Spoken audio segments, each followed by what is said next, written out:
What's up, gang? This is Dominic D'Angelo of adfreeshows.com, SEscoops.com, and OneTrueSportTV.com. I'm here today, Rumor and Innuendo. I'm flying solo. Robert is still on assignment, but I'm ready to bring you the Dynamite preview. What is going to happen tonight after all? What's going to be the fallout, considering All In and into All Out?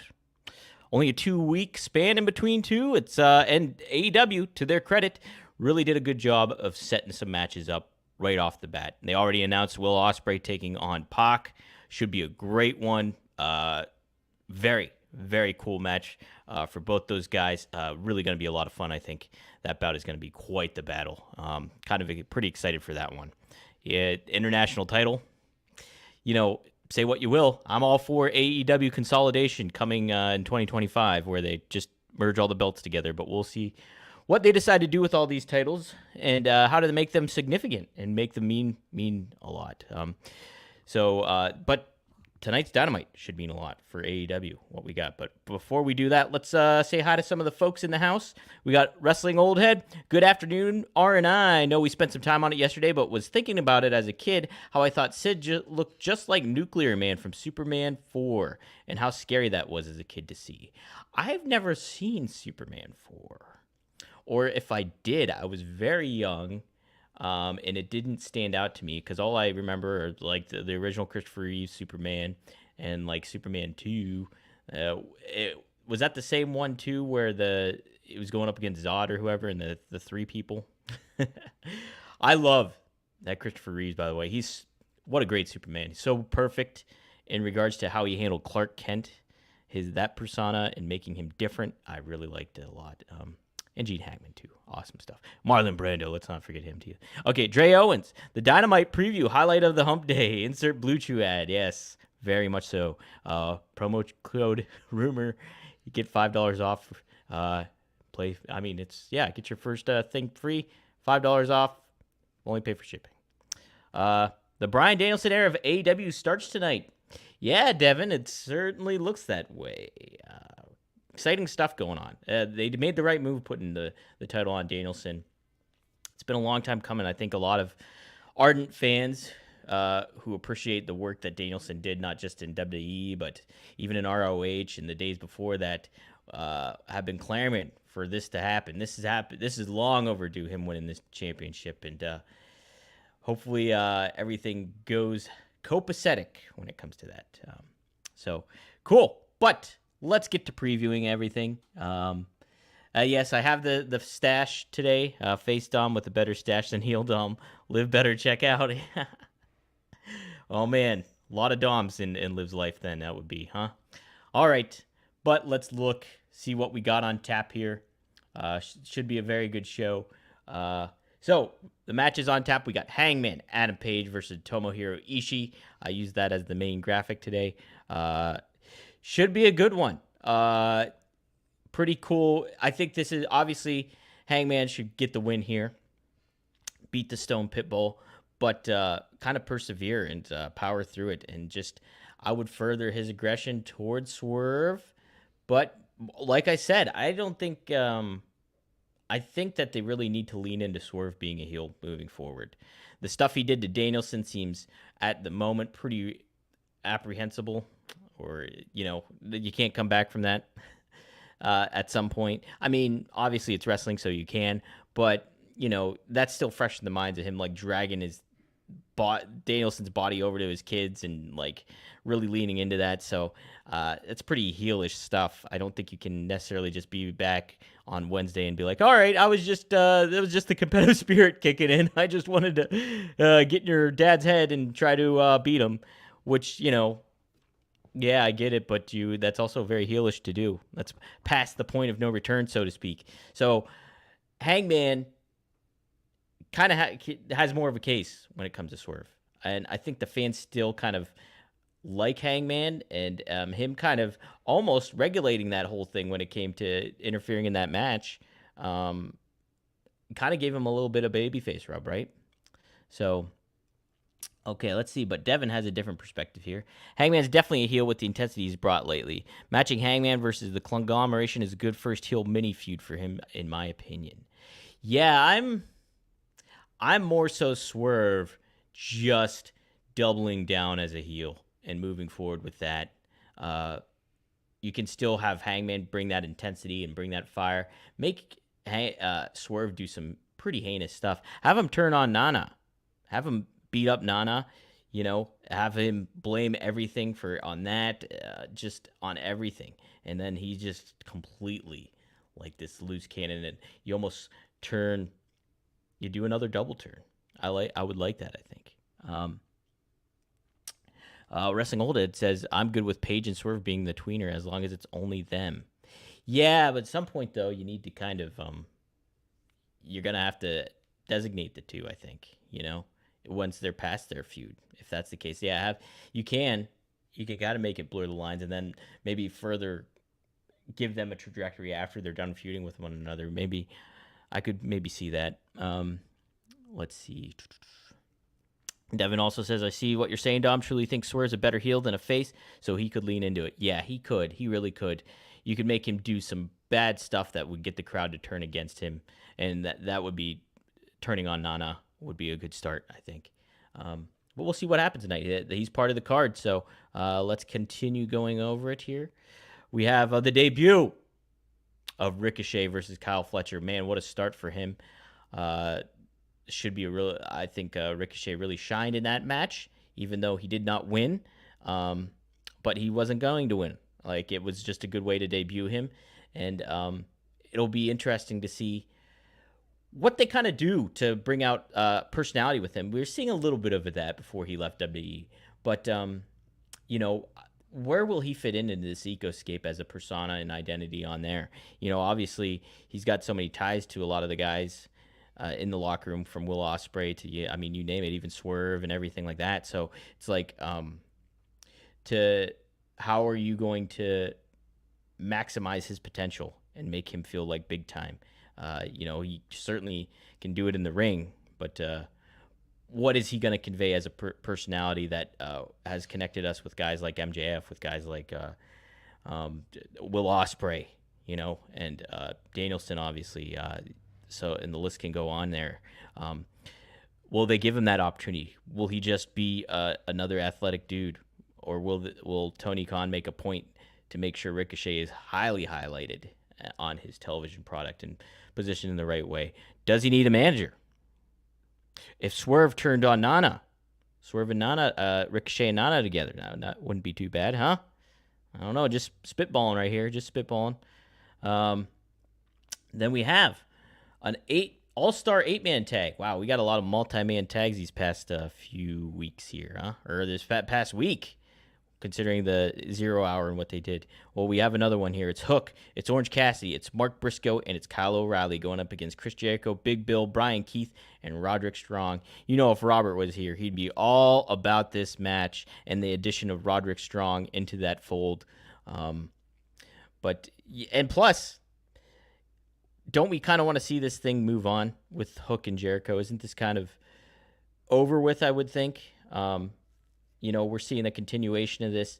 And, hopefully from what Taz was kind of cryptic tweeting online is maybe this will be the end of the FTW title. And we can kind of move on from that at least.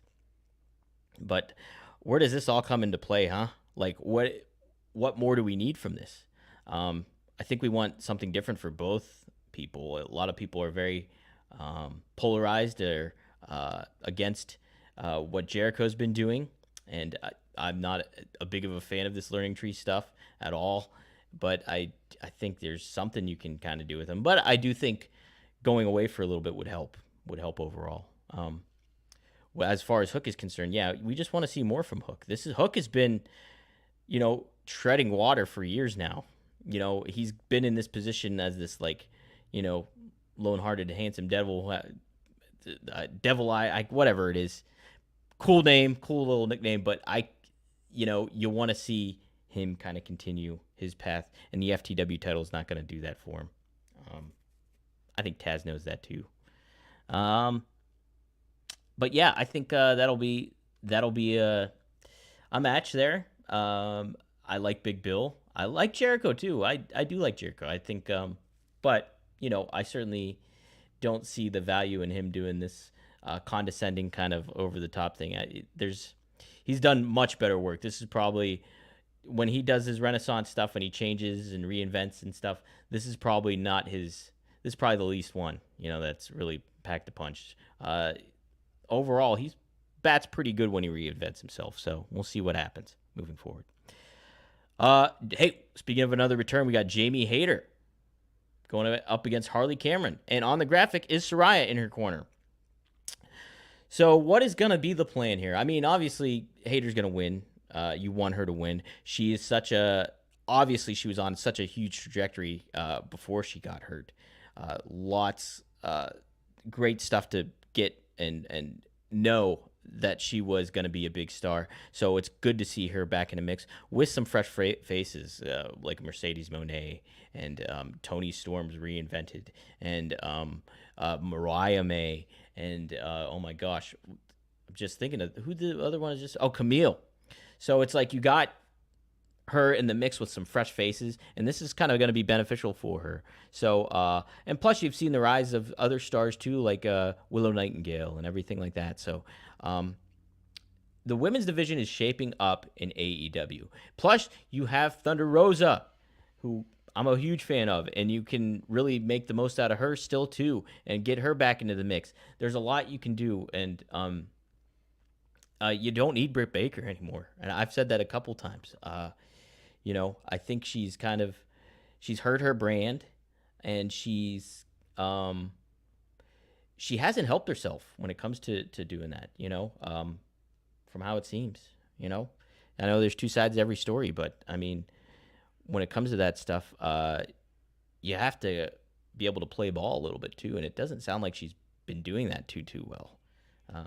Don't want to create speculation or rumor and innuendo, even though, but that is the name of the show, so that's kind of the impression I get. But like, if she were to take a step back and see where she's at right now, and take a serious eye, her value is she's expendable in AEW. I think she's not needed in WWE. If she were to go there, she's got charisma, but there's other women there that have charisma too, and that can work in the ring.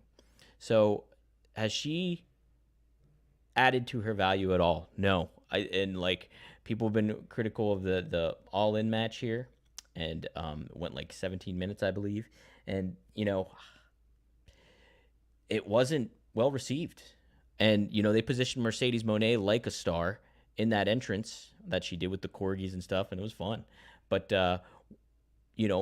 Britt Baker has hurt herself in a lot of ways when it comes to this stuff. So, oh, geez, that's a great point, too. Wrestling Old Head. They can bring Athena out of the toy chest and wipe the dust off. Absolutely. Athena is such a name. Like, you want to get in the mix there. And, the cool thing is, bittersweet, she's been lost in ROH. Like, if you haven't been following her, then you don't know where she's been. Her coming back is just a fresh injection into the division as well. So lots of great names that they can do. Hey, with AEW consolidation coming up, they should I would merge some of these titles, like the trios again, and then get rid of the trios titles. But then, boom, bring back, get a women's tag team, or better yet, get a mixed tag team, intergender tag team championships. You want to create some fun there and make yourself stand out from WWE? That's a way to do something like that, is get intergender, meaning that, if you mixed tag, a woman tags in, she wrestles the woman, and then it's back and forth. Not you're not going to have Cesaro battling Billy Starks or anything like that. But, yeah, I would think that would be a cool way to do some stuff. This is a new era for AEW. Listen, I've said this week earlier on that if they were to make the announcement of a TV deal, they should have done it on Monday. It's Wednesday now. We haven't heard anything. But if you want to announce it on the program, that's kind of cool. Or while the program's going on, I don't know. But I'm hoping for some big things tonight when it comes to somebody. Who was it? Somebody made a great point. Dang it. It was on my other show I was doing. But Shane McMahon's, what if he showed up tonight? How big would that feel? Right after All In, right in between All Out. right when you're on the cusp of all this great stuff happening for your company, and that you can really have this opportunity to kind of hit a reset button, hit the refresh button, adjust correct course and certain things that you're doing wrong, and then build up what you're doing right. This is a great chance for AEW to do that stuff and have their eyes on the product and make it feel fresh, new, everything like that. So somebody was telling Wes, my buddy Wes, who works with me on Click This podcast, the Kevin Nash podcast, by the way, check it out. We had Violent J on there, and he is great. Listen, you have misconceptions about ICP or everything like that. I didn't grow up a fan of ICP. I was always just like, whatever, they were part of wrestling and all that kind of stuff. But getting to hear Violent J talk with Kev makes you appreciate him a little bit more, even if you're not a fan. So check it out. Cheap plug there. Anyways, what was I saying? My God, why do I do this? But what you're doing, this is the reset button you want to hit. You want to feel fresh. You want to feel new. This is a new era. Oh, yeah. So they've gotten several gut shots. AEW has, hasn't they? Have they not? I keep using that term, gut shot. Like when they lost Cody, boom, felt like a huge gut shot, massive gut shot. I don't think they recovered from it. And then you lose CM Punk, boom, another gut shot. You lose Jade Cargill, boom, another gut shot. You lose Ethan Page, a little bit more of a gut shot. And then you lose other talent too. Here in the wings, they reaffirmed that Daniel Garcia is back in the mix. That's positive for them. And you have Ricky Starks kind of being supportive, just probably being maybe supportive of his friends and everything like that. But he's been off television. He's not been there. What does this mean? If you can facilitate something where you're able to bring Ricky Starks back into that fold and get him back into the business of it all and make him feel like a major star that he is, then you also prevent yourself from another gut shot. Same with Wardlow. If you can cover those ones, it dissipates. And it's not like you're just doing it to keep them away from WWE.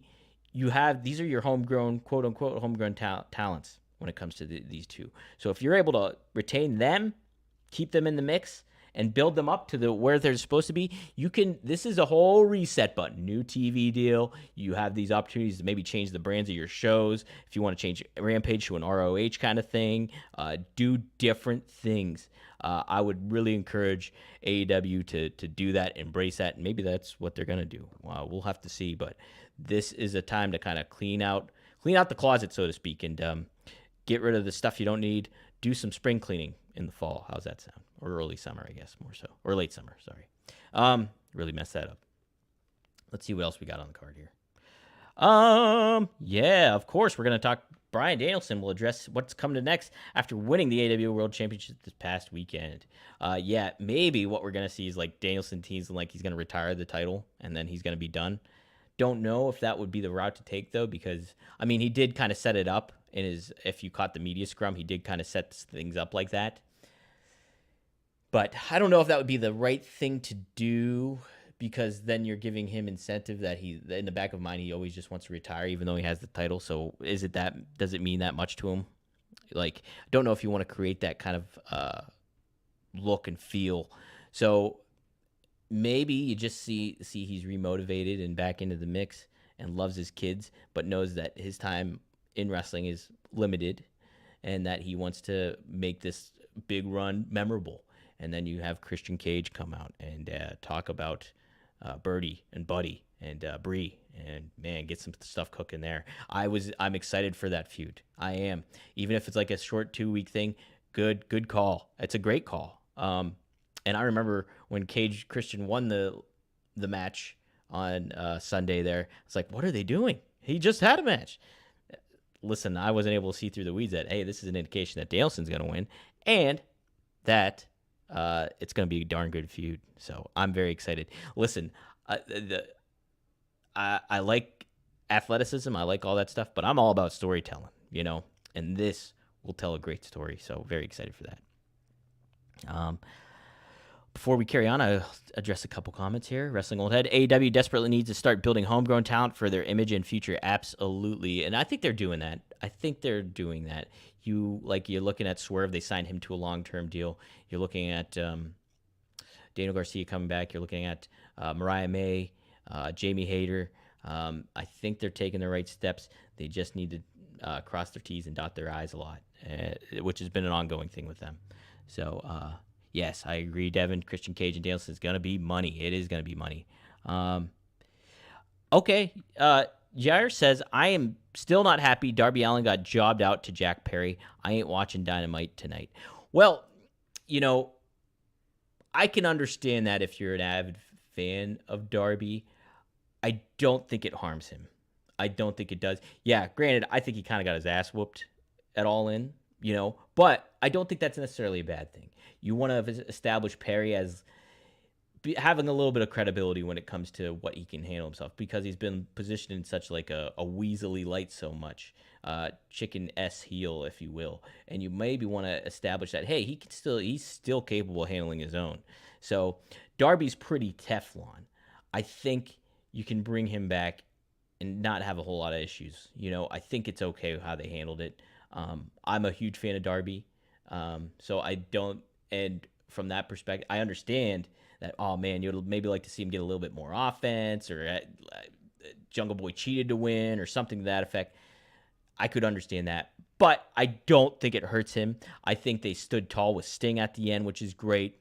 Love the Sting appearance. So I think Darby's in the okay position. I think he's all right. He'll be fine. And, I think it just adds to, hey, let's give Jack Perry a little bit of credibility here when it comes to him being able to handle himself. Do you think AEW needs a PC? Absolutely, I do. I talked to this to Kevin, I think it was, that, there's talks about WWE moving their performance center over to Vegas and stuff like that. I mean, and I think an incentive to keep Danielson around for the long term of the company would be to make a performance center, and would be to create kind of almost an NXT, maybe use the ROH brand as that. And then you can have Danielson run that baby when he's done with his title reign. And then you can have him still make appearances, still wrestle here and there. But there's an incentive for him to stick around, to work, to develop young talent, to continue that passion that he has for wrestling. So 100%, I think they need a PC. And you see in and out how many times that you've seen Arn would. I remember hearing Arn say too, like in a recent interview, that the thing about WWE is there's always time that they can hone their craft in the ring when it comes to that. And AEW doesn't necessarily hasn't had that benefit, to getting the reps in the ring and everything, where it's built in WWE. You'll get the reps one way or another here if you're down in Orlando or if you're on the road, So, but AEW doesn't have that as much. So I do think they need something. Yeah, they did with the Nightmare Factory. They did. But I think they can create more of a facility where it's, hey, let's make this, a big a part of our company, where it is, it conjoins with everything else. Championship celebration. Mariah May becoming the AEW Women's World Champion. Yeah, this was a great match. I do think Danielson and Swerve was the best match on the card for the storytelling aspect of it all. But man, Mariah May and Toni Storm really, really helped set the tone and the environment for what was to come on AEW All In. And I think both are stars. I think Toni Storm, I hope we don't see her for a little bit. Not because I don't want to see her, but because I think it will add to, like, where's Toni Storm been? What is going on with her? Is she going to go nuts? What's going on? And you further that, but you also have further the evilness of Mariah May, who's such a great, great heel. Everything. What a Jezebel. A Jezebel and a half. 100%. Yeah, I like Mariah May a lot. I think she does a great job. And I'm excited for tonight's Dynamite. Am I going to try to watch it live? That's going to be the question. I think I can. I don't think I have anything on tap. So I think I will watch it live tonight. I don't think I have any previous obligations, if you will. Swerve, he will also speak. Again, I would like to see Swerve turn heel, fully heel. Blame other people. Blame, just completely go out. This is a chance to, boom, do another double turn. Plus, it makes this, if they were to do something like that, where Hangman's back in the babyface position and Swerve is a heel, wouldn't that make this more of a unique, memorable story? Not that it already isn't, but you want to add another layer to this that's just turning people back and forth like this. And you can have a lot of fun with this. You know what? This is how I do, I think, for a best of 7 series, right? I mean, Paige looks like Magnum TA anyway, so why not do that? I'd be all for that. Sucker, as Booker T would say. Rumor and Innuendo watch along. That's something to think about in the future. I wouldn't mind that. Yeah, maybe you're giving me an idea here, Devin. Maybe I'll do that on One True Sport or something for tonight. We'll see. Let's see what else I want to cover here. They did talk about Sid here. I want to make sure I find that. Here we go. Sid. So his son, Gunner, provided a little bit more clarity to Sid's passing. Sid was diagnosed with congestive heart failure in 2016 and atrial fibrillation, better known as AFib, around the same time. He was also given a pacemaker. In April of 2021, he was diagnosed with stage 4 non-Hodgkin's lymphoma, which was linked to Roundup weed killer. Although he has never told anyone about his fight against cancer, Sid lived his life to the fullest, attending the gym, boxing classes, making appearances for his fans, and of course, t-ball games for the kids. He passed away peacefully in his bed, leaving a legacy of strength and determination. I've never met anyone with a fraction of the strength as my father. He truly was one of a kind. He was also appreciative of the wealth of support and tributes that Sid had taken from social media by the storm since Sid's passing. He says, "Thanks everyone for the uplifting words and love. We definitely feel it. We have received thousands of messages and are grateful for every one of them. I don't have time to reply, but I have read them all. Thank you, thank you, thank you." Really nice statement by his son. Wow. Yeah, that's a tough thing to think about the legacy your dad left, but what he meant to him and his family. You know, Sid was never fully dove into pro wrestling. You know, he was great. He had a presence. He had a look, and he was the master of the power bomb and the ruler of the world. But it wasn't his ultimate bag, and like it seems like family was a big aspect of his life. So really cool to see. And from how it sounds from that written statement, man, it sounds like he raised some pretty good kids. So R.I.P. to Sid. Again, such an impact on my childhood fandom from so many different perspectives. So yeah, always will appreciate Sid. Let's see if I can cover anything else. If you guys want to get some final comments in, like I said, I can linger around a little bit more, a bit, if you want some little more feedback. Let's see here. Kind of keep looking here. We do have Dana White reacts to reports of the Performance Center moving to Las Vegas. Let's see. Let's take a look at that one. Oh, Humberto Carrillo has resigned with WWE. Good for him. I think Garza just resigned too, didn't he? Am I not mistaken? But yeah, maybe that's a good indication that there will be more to come when it pertains to Legado del Fantasma and what they're going to be doing with him. Santos Escobar is severely underutilized, but they're keeping him in the mix. I think there's certainly promise. I think any indication for anybody would be Bronson Reed and what they've been doing with him. So staying positive in that regard. Let's see what Dana White had to say when it comes to the the new Performance Center. Okay, well, he keeps it pretty simple. It's none of my business. I know nothing about it. It's none of my business. Let the WWE talk about their business. Okay, so not a whole lot. Going to Vegas for the Performance Center is an interesting, makes sense maybe in a lot of ways, because it's the hub of all this action going on, and you know, you're having WrestleMania there. Is it beneficial to the talent? I was talking with some of my dirt sheet colleagues that, hey, you're going into Vegas. That's Sin City. There's a lot of opportunities to do a lot more different stuff in Vegas than there would be down in Orlando. So if you're implementing them into there, you know, there's more opportunity for extracurricular things going on in Vegas. So is that the right thing for the company? I don't know. You're making the business decisions. You got to weigh out the good and the bad. You take the good, you take the bad, you take them both. And there you have the facts of life. the facts of life. All right, let's see if we got anything else. I disagree, Wrestling Old Head. I work with, so he says Paige is Timu TA. I disagree. I like both guys. Obviously, Magnum's a badass. Love Magnum, and I think Paige is his own kind of guy. I like that he does look like Magnum TA. It's keeping the legacy moving. There's nothing wrong with that, I think. Really like what Hangman's kind of been doing here. I would always kind of rooting to see him be that kind of anti-hero that Magnum TA has had honed way back in the day. So, but yeah, guys, I think that will do it. Oh, this is an interesting one. We'll close it out with this. Bryan Danielson versus Mox, with Mox as a heel, should be Bryan Danielson's last match. You could make that pretty darn good, I would think. There's a lot of matches, though, I would want Danielson to have. So it would be tough. I would like to see that on his road to retiring for sure, but you could tell a great story with that. I would like to see Danielson drop the title to Cesaro, Claudio.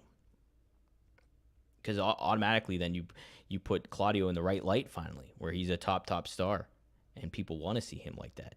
He can be that Lou Thez kind of guy. Kenny, maybe just based off a look, kind of created that Harley Race, cokehead kind of feel to him, created his own thing. I think it would be neat to have Claudio up in that rankings too, and use him finally. Like, it's just been long overdue. He should have been a world champion in WWE. Why not make him that in AEW? And I think you have the history and the story between him and Danielson to make that happen.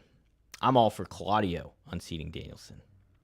But we'll see what's in store. We'll see what's in store tonight for AEW Dynamite. If you like what you've been seeing with me, you can check me out with RVD. One of a kind with RVD. Every Monday, 4:20 p.m. Eastern Standard Time, it drops a new fresh episode. And we have a new one here. It was Cauliflower Alley Fighter is the name of it. And Rob talks about our experience at the Cauliflower Alley reunion in Las Vegas. Lots of great stories to share there. Rob also gives perspective on some Kurt Angle, what he thinks of Orange Cassidy, how he was taught a great punch by Blackjack Lanza. Really, really fun episode. So be sure to check that out. We have a great time over there. Go to rvdtv.com. Tomorrow, the plan will be to do a new Straight Talk with the Boss, Magnum TA, Greg Gagne. We'll go live on FourHorsemenNetwork.com, probably around 4 p.m. Eastern Standard Time. Be on the lookout for that. You can check out all the accounts of One True Sport. Follow all those social media accounts. But be sure to get the word out about Rumor and Innuendo. Robert and I have a great time. He should be back tomorrow. And we'll be talking about a lot of the Dynamite. Hopefully it won't be too explosive, if you know what I mean. Boom. Promo code BlueChew. No, promo code Rumor. BlueChew.com, promo code Rumor. Dang, I screwed that up. Let's see what I screw up tomorrow here on Rumor and Innuendo. And best of luck in your future endeavors.